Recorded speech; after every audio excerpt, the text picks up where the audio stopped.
Okay, now we are ready for our next panel here. In our last panel, interestingly enough, we've seen that there are two types of people in the world, really. People who don't believe that future can bring change, and people who truly believe that blockchain could change the future. So maybe quantum computing and quantum blockchain for increased transparency, can we create a truly impartial artificial intelligence to control blockchain? I don't know. But at any rate, there is no future for blockchain without building communities, platforms, and associations. So our next panel is actually an ecosystem talk, building and sustaining blockchain community. So I would like to invite Burak Kuzucu from Oracle as moderator. Welcome. And Mehmet Kiraz, TÜBİTAK, please. Sandra Rowe, GBBC. Welcome. And Stuart King, Blockchain Association of Ireland. Come down.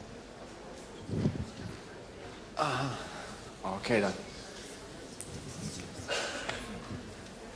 Can we start? Okay. Hello everyone. Welcome to here. Nice to see you here. I'm a bit excited because this is my first experience to become a moderator in a panel, and the other one is that makes me motivated for this panel is I give too much importance about the ecosystem. First of all, I would like to introduce myself, then to give the microphone to my panelists. My name is Burak Kuzucu. I am working for Oracle as a sales and business development executive. In addition to this role, I am doing such business development activities and ecosystem development activities for emerging technologies like artificial intelligence and blockchain. I am a bit excited for this panel because of this name and content. As you see, the name of the panel is Building a Sustainable Blockchain Community. Just remove the subject of the blockchain here. Building a sustaining community is really important, according to me. And therefore, as Oracle, we are ecosystem partner of COOP. And for me, I did my PhD thesis in the ecosystem area. As you can see, ecosystems are rising. Before our panel, you have seen lots of good things about the business model innovation in the ecosystem area. So, before jumping into detail, I would like to give the microphone to my panelists to introduce themselves. Maybe you can start. Hi, my name is Mehmet Sabır Kiraz. I'm a cryptographer. I'm a real cryptographer, not the blockchain crypto world. Working on more than 15 years. For about 2 years, I'm director of Blockchain Research Lab, which is in TÜBİTAK Bilgem, which is a government research institute. Yeah, we can just... Welcome. Hello. Am I on? Yes. Great. Hi, everyone. Thank you for having me here, and to the organizers, thank you. I'm excited to be in Turkey, and I'll be giving a talk tomorrow, so I'll talk a little bit about context of how I see Turkey and the international community. But just to give you a quick background, I'm a former financial engineer, a structurer from the trading floors. I started off at Deutsche Bank and Morgan Stanley in London, and then I moved on to working at CME Group, which is the Chicago Mercantile Exchange Group. That's also the group where I ran digitization and launched the Bitcoin pricing index products. We were one of the first big financial institutions to actually recognize Bitcoin and digital assets effectively as a separate asset class. And then I left CME last year in July to do something that is very close to my mission in life, which is to focus on how do we actually use this tech for social impact. So I wear several hats in this space right now. I've invested in several startups that are, one's helping farmers and physical commodities, and the other one's helping independent artists. But today, I'm here as the CEO of the Global Business Blockchain Business Council, the GBBC, and I'll talk a little bit about that. Yes, great. Hello everybody, Stuart King. I'm a founder of the Blockchain Association of Ireland, but I feel I'm not representing myself on the stage, more the members that we have. I look forward to the discussion and the event in general. It's a very strong agenda, thanks to Mustafa and the Co-op team. I look forward to the panel discussion. Great. Welcome everyone again. as you see, our subject is building a sustainable blockchain community, and our all panelists are dedicated to build community on blockchain and playing ecosystem game. So I think it's a great formation to discuss this topic. So just start with the first question. As you know, blockchain is a decentralized and distributed technology, and for me, it's a revolution of the trust, not just a technology, it's trust revolution. So, in this era, what do you think the role of the communities and the ecosystems? What as society or what the organization should expect from the community builder and the ecosystem players? Can you give some generic examples before not just jumping your organizations? Can you give some generic thoughts about the community building and ecosystem play in the blockchain era? Sandra, would you like to start with you? Sure. Okay. So here's the thing. I think we have a real opportunity here with this technology. We are in the face of, and I'm going to come at it from a slightly financial services standpoint. 10 years ago, we had a major financial crisis, which some who are in the markets know how scary it was. And even if you weren't in the markets, it was pretty scary to watch, to think that global markets would implode. And it showed us that actually global markets are interconnected. Whether we like it or not, they are. Global trade, global finance, and that's a good thing and a bad thing at the same time. So what is it in the context of this technology? Well, it's an opportunity. We're looking at a fundamental reorganization of the way we do things, which is pushing on status quo, which is pushing on models. And so here's the question. Are we going to recreate what I call GAFA, which is the big corporations, Google, Apple, Facebook, Alibaba, and Amazon? Or are we going to do this differently this time? Are we actually going to create opportunities around the world? And so I think our panelists here have views on that. Yes. Yeah, I think just to pick up on that, I think I feel very privileged. I mean, we are genuinely, my view, living in a period of enlightenment. And I think it's important not just to take the last 5 or 10 years or 20 years when, quite frankly, distributed databases have always been around in the modern society, if you like. But we look back further and we look to the future, the information available to everybody. We know we're living in that information age now. We know it's a period of enlightenment, and I think it's actually what we make of that. To touch upon the sort of global change of an economy, I mean, we look back almost 100 years, each financial crisis, and blockchain has a potential to be able to not necessarily avoid the next one, but at least to prepare or be forewarned about the next one. And I think awareness, education is important on that community building. Yes. So I would like to add actually, the reasons why blockchain is important is just because of distributing trust. The problem with the conventional economic is that governments are totally independent, so they can just easily print money and distribute at this financial market. So we need to distribute the trust to the community in the world because we are in the digitalization age. We need such a mechanism to actually overcome those kind of issues, I would say. But of course, there are problems within the community. We are buying tokens and coins just in order to earn more money. We are not using these tokens. This is very dangerous. So we are creating community. That's true. We are within this blockchain conferences, workshop, communities. But we are just buying because we are planning to sell. We are not going to use. That's very dangerous. I think we need to just jump and think of this real usage. Different mindset. Yes. Exactly. Yeah. Yes. Great answers for start. Before going further, you are totally right. Blockchain is a new thing, and according to me, blockchain is not a game you can play on your own.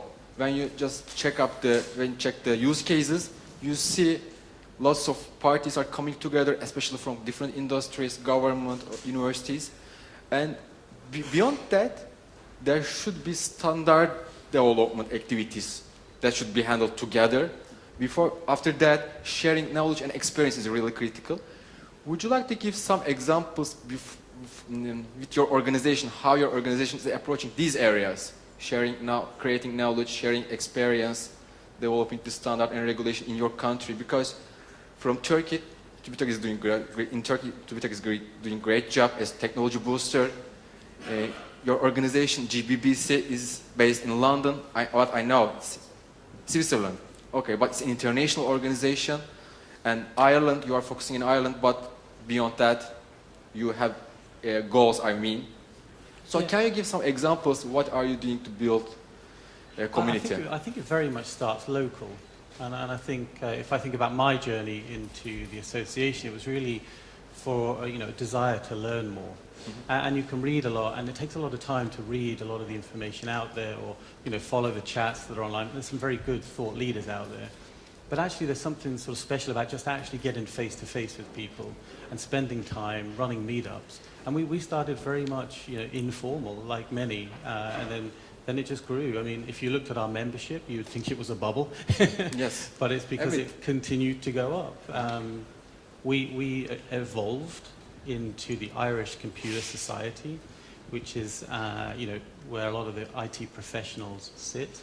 And blockchain is still very new for them. So we're now part of a bigger ecosystem. But to go back to your point, we started, 7 or 8 of us, trying to figure out where to go and who and how and what. And things just move on. And that wasn't so long ago, maybe 3 years. So as everybody has said, it's still very new. Yeah. Great. Maybe I should say about from the government side, from Turkish government, because if you are in a private sector, if you just knock the door from government, they will just stay away because they don't like it, because they think that it will really disrupt the current public institutions, the government. That will be really dangerous. So they stay away, because we are also within the government organization. They can just open the door. So what we do in the last couple of years, we are just going them, as you said, face-to-face meeting, giving presentations, going to technical details, because this is a technology. You cannot just be enemy of a technology. That's very dangerous. And of course, there are opportunities and threats at the same time. So we need to also measure what kind of opportunities we are, as a government, as a Turkish government, is going to get. But of course, threats. We need to also measure what kind of threats is going to come in the future. So, but in order to understand all these issues, they need to understand the technical details, and because we are not going to earn any benefits from these institutions. They are just easy. They easy come and they welcome us at this stage. Also, we are also bringing a community, different community in different platforms, like organizing workshops, meetings. At the same time, also I'm also, for example, personally, I'm giving a blockchain cryptocurrency lecture at university. At the same time, also with bringing other university academicians to the picture, because it's a technical. We are in the road. The technology is not mature at this moment, so there are many problems. So in order to actually overcome those problems, we are just working on technical side and then try to find a balance. Yeah. So I absolutely agree with the gentleman here that as much as this is cutting edge technology, it needs to be human centric. People need to get together, need to talk, need to actually build together, and that's what's beautiful about this collaborative technology. It doesn't actually recognize countries or borders. It can go across and permeate and build bridges. From a GBBC standpoint, we absolutely agree and want to support everyone who's doing things on the ground, but we look at things from a macro perspective. So we're talking to C-suite executives at some of the biggest companies in the world. We're talking to governments, whether it's the prime minister or the president or their deputy minister or ICT minister. We're talking to people who are influencers, because what we want to do is shine light and educate on this technology, that it's not a scary thing, that actually it can help you run government better. It could actually help you make policy decisions better. And on top of that, it can actually provide opportunities for people in different sectors of your population. So what we try to do is be very neutral about the tech. So we will never say, you must use this blockchain. But we will say, this is what the landscape looks like. This is what some countries are doing. This is what other countries are focusing on. And we do try to get to as many countries as we can every year. Our demand outstrips our ability to actually go out to all the countries, but It's small islands. It's happening everywhere. It's big countries. It's small countries. And what we want to do is make sure that that education and opportunity piece is happening. So next year, we didn't focus on Africa and Middle East this year, but next year that will be a big push for us. And we'll be spending time in countries that you might be surprised, some very small ones, but in our minds, it's not about how big your country is or how small it is. It's about what is the desire of your population and government and community to actually want to learn about this tech. Great information. I would like to mention the topic of government perspective. I like it because we need the government to come into play because we need regulations, okay, but government is just a bit fearful. Blockchain could be, but you fear something you don't know. So getting them into the picture and the play is really important. So TÜBİTAK is doing a great job in Turkey. Thank you. Actually, I would like to say, we went to many public institutions. Some of them we have just knocked the door and we try to get in the door in their system. But some of them, of course, were very much interested in us. So they invited us to have a meeting. Some of the institutions, they are very fearful because they may not disappear, they appear in the future. Yes. So this is because there's a huge number of people are working there. So this is really dangerous. So, but of course, in the beginning they were just very angry with the technology, and also didn't like to meet with us in the beginning. But lately they say, okay, maybe we can just do these use cases and that use cases, etc. Now we are already engaged with a couple of projects with public institutions. Most of them are actually done privately. But of course, there is also some issues. What kind of blockchain are we going to use? Should be public blockchain? Okay, if it's public, then the government is going to lose power. So let's go to permission blockchain. So you are going to be nodes.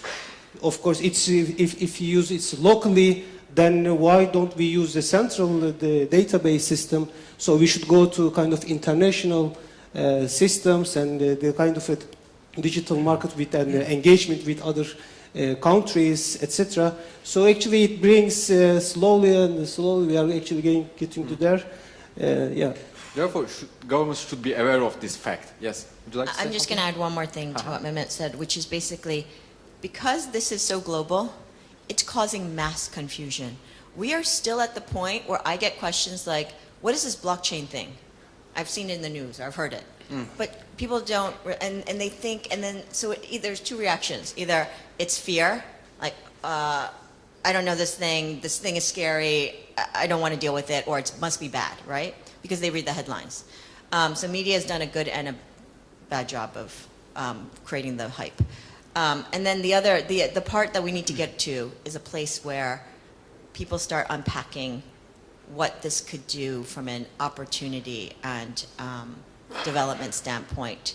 But you can't just fight I don't like Bitcoin, it's blockchain, I don't like crypto, I don't like this. You actually have to sit and do that sort of conversation. And it's getting in the door to have that conversation with people. The people we need to educate the most are not our fans, not the people who all agree with us that blockchain is great. It's actually the people who sit there who are sitting in influences of power or positions of power who actually do not like this for whatever reason or don't want to engage because they're fearful. I think that's the biggest challenge that we have at the moment. And also the noise. Let's face it.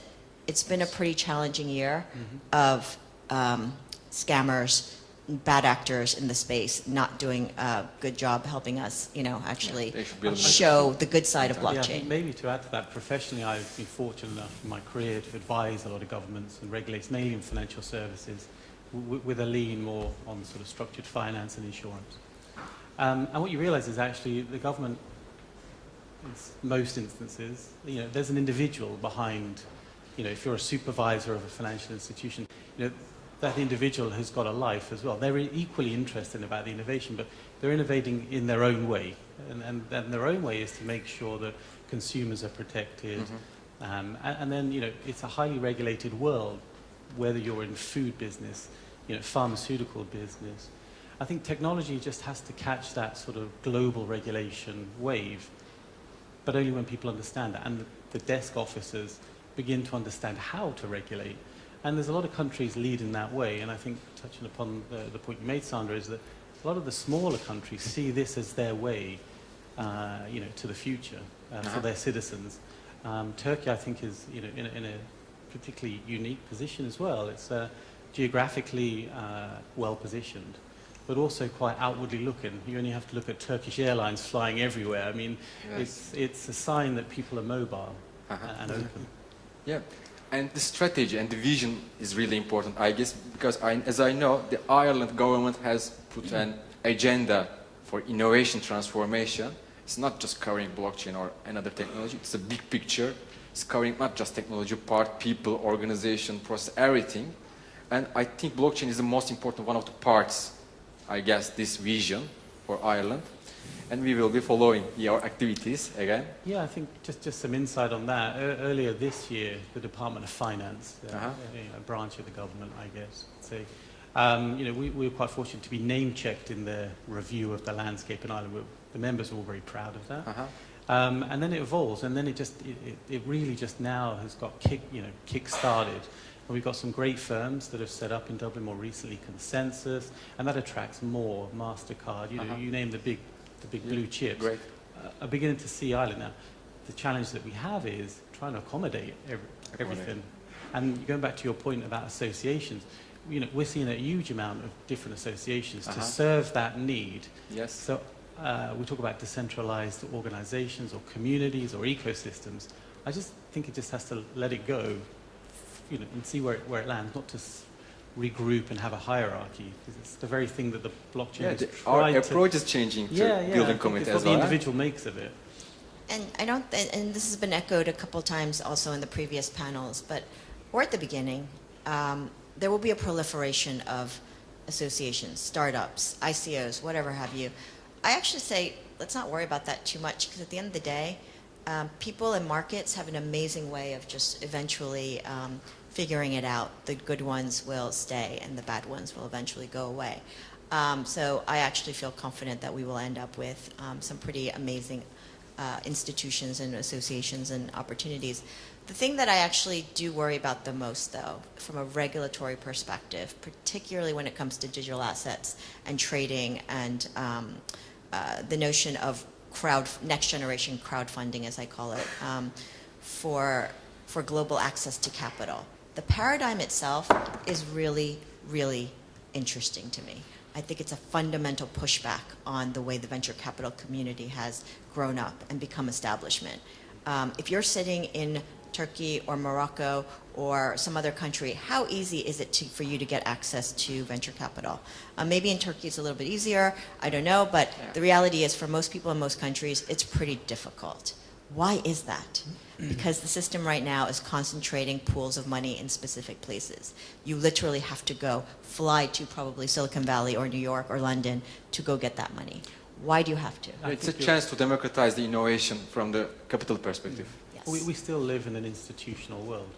I think that may change. So if the model itself is and I personally, it's just a personal view, but I think the model itself is a really interesting pushback on establishment. The issue right now is the execution of what is going on is terrible.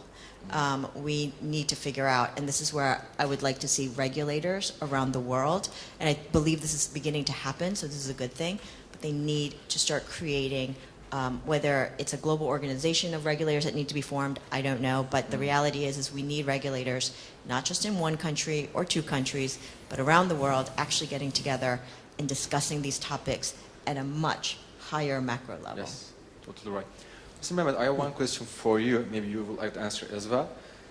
We are in a university building now, and the university-industry partnership is a dream for many years, has been a dream for many years in Turkey. And I see good examples with blockchain projects in Turkey. Maybe you see some projects as well. The industry needs some competition, especially from the cryptography side, from university competitors. Exactly, you're totally right. The thing is, if you know crypto, not the advanced crypto, I would say basic crypto, because digital signatures and hash functions are the basic primitives that are used on blockchain. But if you go to privacy coins like Zero Cash, Monero, Dash, that's something else. You need more crypto. You need to be expert on this field. But the basic functionality of blockchain, you need basic primitives of crypto. You need to understand that concept in order to actually understand the power of blockchain. How integrity is assured on blockchain, how you distribute the trust, what is the problem on the conventional system, etc. You can just easily distinguish and take the benefits of blockchain. And in order to understand that, I think the private companies, they are actually also doing partnership with universities. So that's why there was so much pressure on us to kind of give lectures at the university and also doing master thesis. There are actually, because I'm working TÜBİTAK and also academician, many people are trying to write thesis with me. This is a really good sign because they would like to, they are trying to understand the technical details. Otherwise, in the previous session we have seen that about the use cases. There are some ideas going on, and then you ask questions about use cases, token economics, and then how this cash flow is going on, how you manage the valuation, how does the valuation will be evaluated by the community, how you increase the community. These are all issues are actually new technical problems. It's not you cannot see this in existing conventional economics lecture at university. So this is a different mentality, and this new mentality should also change and update this academicians in order to actually get the benefits of this topic, I would say. The same for, as you also said, Sandra, in the last 1 year, we have terrible market. Very few people actually earn money. Most of the community just lose money. I'm sure maybe all of you, maybe most of you are just losing, and you have to just go through and then go to Telegram groups, with all these groups and Twitters to understand which technology is better. And then if somebody is shouting, maybe he's also lying, And then you just try to just pump it, all the coins. And I feel in the last 1 year, we are just killing ourselves. We are just losing the benefits of this technology. So we need to understand, all the community should technically, not all of them, but of course the technical guys, the engineers, they should read it more technical inside, understand it, and then also drive the community to the right pace. Otherwise, we will have these issues, I think, also in the near future. Yes, yeah. Thanks. I think also, just to add to that, you sort of pivot. I mean, most conferences are surrounding cryptocurrency and coin offerings and the next thing. And I think that's great because it's learning now. I think there are some bad actors, probably more at the beginning of such a technology, then eventually it becomes mainstream and a little bit safer, should we say. Blockchain is a relatively safe encrypted technology, so it offers quite a lot of benefits. But I always go back to the internet and writing a letter or sending an email. Blockchain and the currency, people just attach then to that. And I think about 3-4 years ago, you'd be like, oh, have you heard about blockchain? And you'd be afraid to sort of ask the questions. But now it's a lot more mainstream. So I think it's The awareness is that increasing, curve of learning. jumping to another field. Yeah. Yes. When I just checked the website of GBBC, I see the mission is just describing, your mission is just describing what we are talking now. Just three words, 3 items. I just read: advocacy for adoption of blockchain, providing educational resources, and the facilitate the partnership. That we are talking, these are the things we are talking about, and these are, okay, the same goals. Maybe I just ask your mission, maybe they will be same. And here comes the question, okay, when you check in Turkey, lots of association, council, consortium are rising. It's a good thing to increase the awareness. Some of them, large of them, will be eliminating in time. But what about the effectiveness and efficiency? Should there be a partnership between these consortium and councils in time? What is your approach? If I could answer that question directly. So it's already happening. Partnerships across some of the biggest organizations are already happening. GBBC is partnering also with trade associations in other industries. So for example, financial services, advertising, media, real estate, energy, you name it. The topic of blockchain is permeating every industry. The conversations I'm having in the last year versus the conversations I had 3 years ago are very different, meaning there are different actors and different industries now getting interested. Entertainment is another example. Healthcare. So those are already happening. We just actually, GBBC announced a week ago, we actually acquired or merged with another nonprofit organization out of London called the Post-Trade Distributed Ledger Group. The PTDL group was made up of the biggest incumbents focusing on post-trade settlement, so clearing, settlement, payments. And that group, it will now sit under the umbrella of GBBC. It's still independent. But here's the thing. We don't want to replicate what other people are doing. We just want to help augment connecting bridges at a macro level. So what's happening on the ground in different countries, we want to help actually accelerate that. And if there's a way for us to do that, we will. And so that's sort of our purpose. Would you like something from your side? Yeah, this technology, we are, all the countries are actually getting more connected. The guys, maybe most of you are doing this project, but if you have already started up with blockchain projects, someday you are in a country and the next day you are in another country. We are actually getting more connected. And this is also maybe on one side it will be dangerous because if as you said, if one country is collapsed, then all the world will be collapsed. That's on one side. But of course, on the other side, if we distributed trust, as I said, that's also getting more strong and I would say robust mechanism for blockchain. Yeah. I think just to add to that, each year we have a sort of members, basically a summer party, you could call it that, in Dublin, which is always fun. And you have a round robin. What is the association for you? And we have a mix of sort of engineers to business use cases to education, to a wide variety. But most of the feedback was, I quit my job because. I quit my job because I want to understand a bit more about new technology. Technologists want to understand more. And I think the start is an association to get people together and then to direct them to the right sources. So as Sandra was saying, you sort of need an overview so that you can push people in the right way because we simply run out of time and the technology is changing so quickly, you can get lost in a lot of the activities. So it's nice to have an anchor point, as somebody referenced before. Okay, great. While we are coming to the end of this panel, I would like to ask a question. So we have guests from industries and from different industries and maybe universities from corporate world and startup world. What should they get as a takeaway to build interaction with your associations? For example, what do you suggest startups to get interact with TÜBİTAK? Or example, blockchain evangelist should come to GBBC with what aim? For example, Ireland is offering something what to blockchain community in Turkey? Can you just give some insight? I think quite simply, it's there if people want to find it. There's a lot of networks there. We're very much a local kind of network, but that doesn't remove communicating with others. So, for example, one of the meetups we ran was with 2 other countries. We did a sort of a webinar type of feel.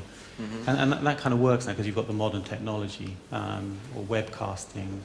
But just picking up the phone and talking to somebody as well. We have like a Slack channel before, that was quite useful. People would share information. I think in the academic circles it's a lot better sharing information. The association was sort of engineered from the University College Dublin. Some great professors there looking at this. And they've got a huge amount of networks, but their motivation is not commercial. And I think that's where it begins to build the ecosystem. And then the commercial applications on the top, the funding comes in place. And quite frankly, it costs money to put on events. And so corporates like to sponsor these to learn more, to get a pulse of what's going on. So I think together it works. But as I say before, time is the thing that's running out for everybody. So you just need somewhere to fit yourself. And it's there. I think people just have to reach out. Great offering. I will check. Yeah, So maybe- You're very welcome, yeah. So maybe why people will visit us? I would say, let's be honest. If all the world, all the community, like billions of people using Bitcoin, that will not be scalable. That's not acceptable. You cannot just use that in your daily life. The same for many coins as well. So there are already issues. Scalability is one of the most important. Storage, and of course privacy. And these three are the main actually tasks that academicians are really busy. Why privacy? Because we have two kind of structures, like Ethereum, Bitcoin. We don't have any privacy there, and that is not acceptable from the government perspectives. Okay, you have pseudonyms like Ethereum account. You cannot understand, but you can actually see the accounts, how much money they have, to which account is transferred, etc. You can just easily trace the account. On the other hand, you have complete privacy, as I said, like Zcash, Monero, Dash. That's also very dangerous because of this money laundering, or you can just easily, just in a second, and get millions of dollars and then run away from a country. I think we could have a whole nother panel discussion right now. Yeah. But I think so. I'm going to hold it. Yeah. So there are actually issues going on. We need to also, from taxation, from government side I'm talking about, because I'm giving a presentation and we're having meetings, and these are the basic questions they have. And if you cannot answer in a technical side, that's very dangerous. Let's be clear, governments, they are powerful. Because why they are powerful? Because they have the guns. They have the military service, because we are just human beings, We have to come up with a transparent solution, maybe smoothly going in that direction. And the academicians and economics, they need to find a way. And of course, as I said, with coins like scam coins and with pump and dump, etc., many people are already lost too much money on that.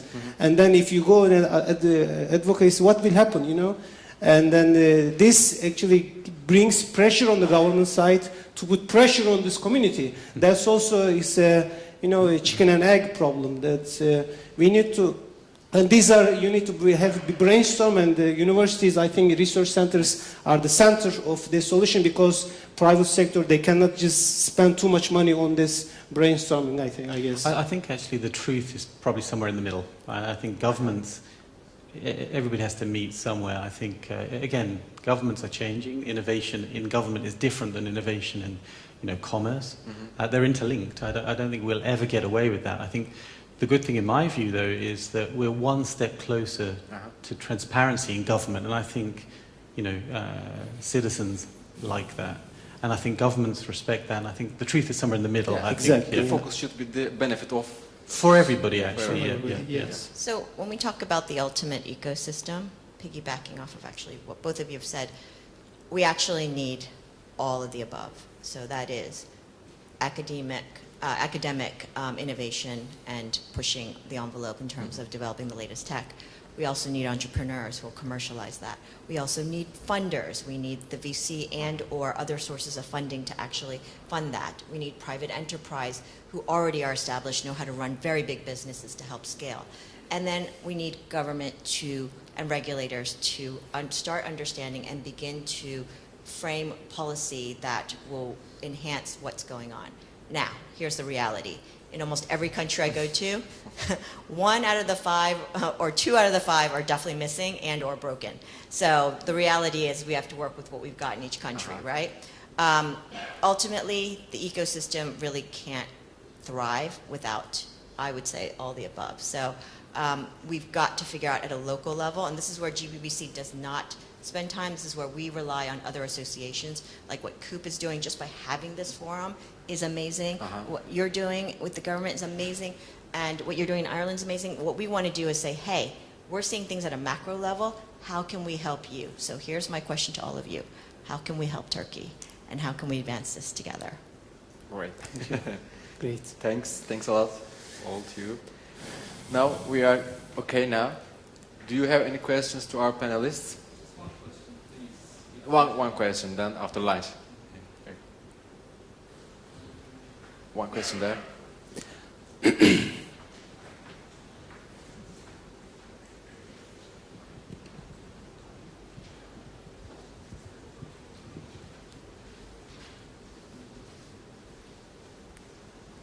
Thank you for your talk.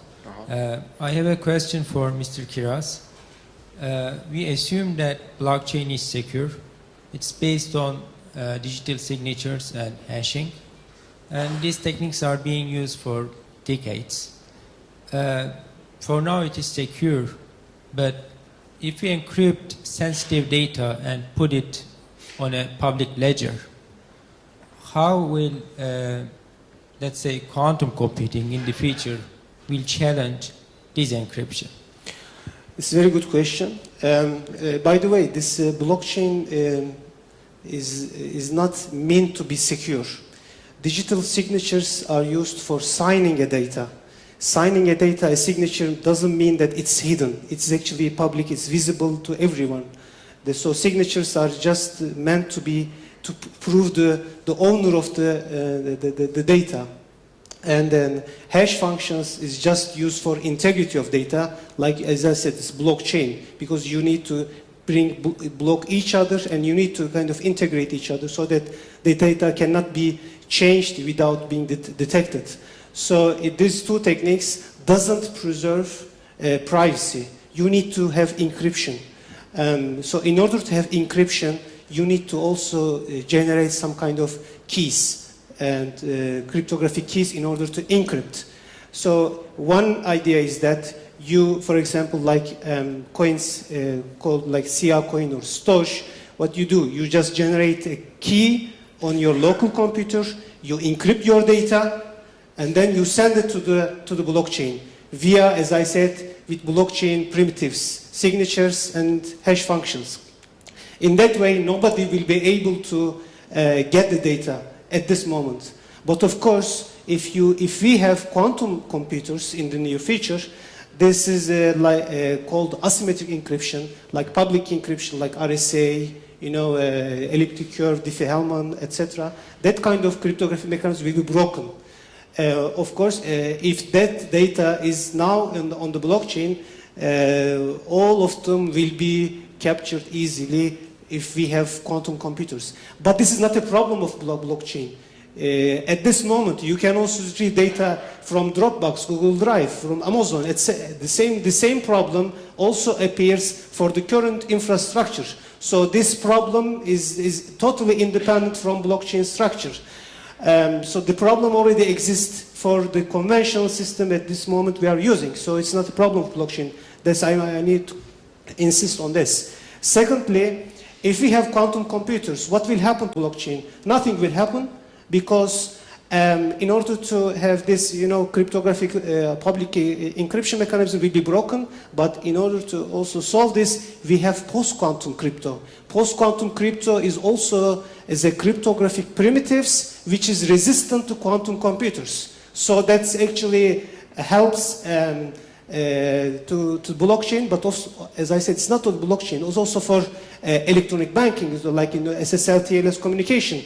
That's also going to use that primitives. The all primitives that we are using on blockchain is exactly the same, the ones that we are using in our conventional system. So any problem in the conventional system will affect blockchain mechanism. Any problem, technical problem in blockchain will affect the conventional system, because they are using the basic primitives are the same.